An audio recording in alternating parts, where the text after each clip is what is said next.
Well, hello guys. Now I'm in 12 Mile.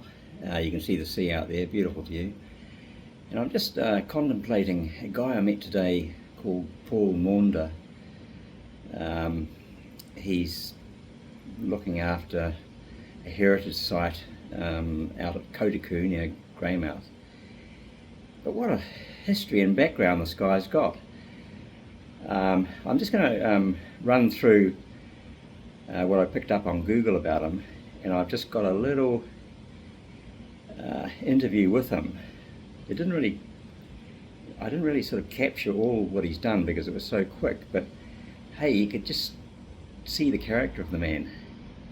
Take it all in, and this is little old New Zealand.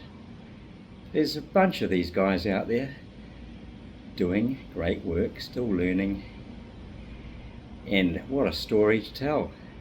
Have a look. Looking up Google, we've got Paul Maunder, New Zealand film director and playwright. 81 years young. He's got the New Zealand Order of Merit, I think that is. New Zealand film director, playwright, cultural activist, and involved with a number of films. This is what Wiki says about him. There's the man there, and that must be his little award. Born in Palmerston North, Victoria University. He worked for the National Film Unit. Sam Neill, obviously.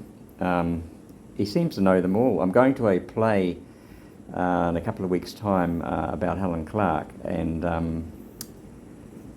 one of the actors he knew as a sort of quite a young girl. Well, she's now playing the older Helen Clark, Jennifer Ward, Leyland Ward, or something.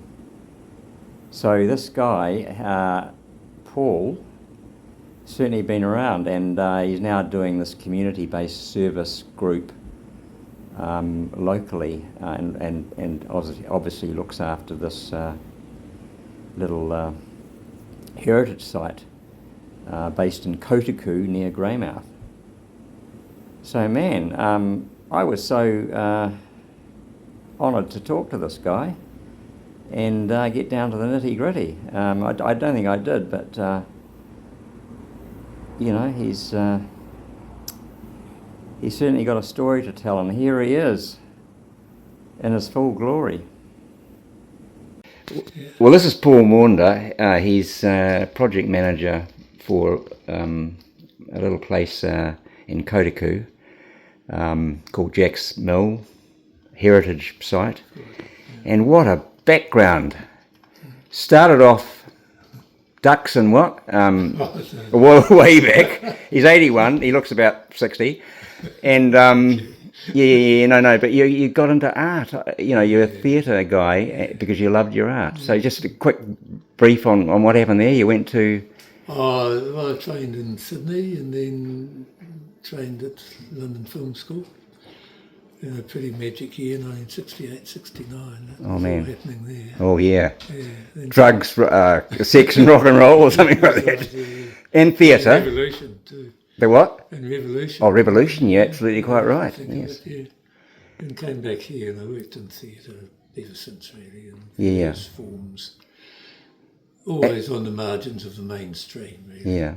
I was really impressed, you got sort of like a formal theatre education from the Brits or Aussies, but you came back here and there's sort of like a, where does New Zealand fit into... Yeah, that was interesting. I've been away long enough to come back and be surprised, thinking, oh, what is this place? Yeah. It's crazy.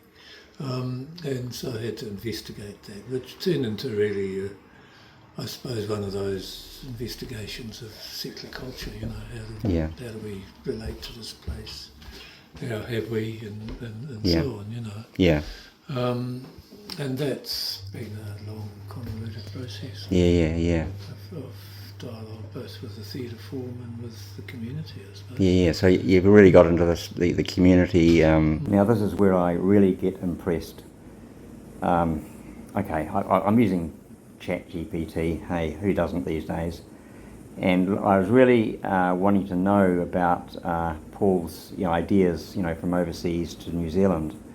And because it's impossible to capture just in a quick chat, but I just want to go through this. Theatre rooted in Aotearoa. Instead of copying overseas traditions, theatre should reflect New Zealand's own stories, landscapes and people, especially working class regional voices. Bicultural responsibility emphasises engaging with Māori culture as central, not optional, recognising the Treaty of Waitangi. Community over elite art, theatre, shouldn't just be about big city audiences. He worked in places like West Coast towns, right here, creating local participatory theatre that communities could see themselves in. Man, that's powerful. Political and social relevance. His work often highlights inequality, history and power. Collective creation rather than top-down directing. He favours collaboration with communities, blending storytelling, history and lived experience. So hey, more than impressed. So that's the key to what Paul is about, I think. Okay, on with the story.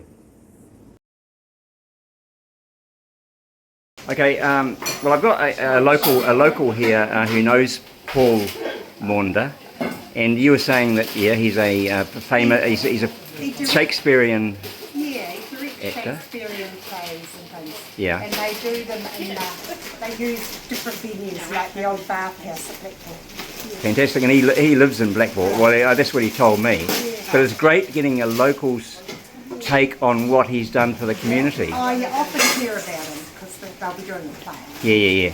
And you've been to one of them? No, but I want to. Oh, right. Hey, thanks, Jude. Thanks for that. The connection. Yeah. And, it was community-based work. We work informally with a community group. Yeah. So this is really this is a community type project now. This is a community project here as well. Yeah. Yeah. Oh man. So so Paul, married man, came here 20 years ago, and now you're heading off. Well, you'd like to go into the city to transition back to. But still spending some time down there. Yeah. So you're a man that has been seeking new things. You basically have been a learner all your life, and you're still learning, which is sort of resonates with me, to tell you the truth. Absolutely. Never stop. And as I said to Paul, I'm going to get one of those hats that he's got. That's cool, and I like theatre too. Good. Yeah. Good.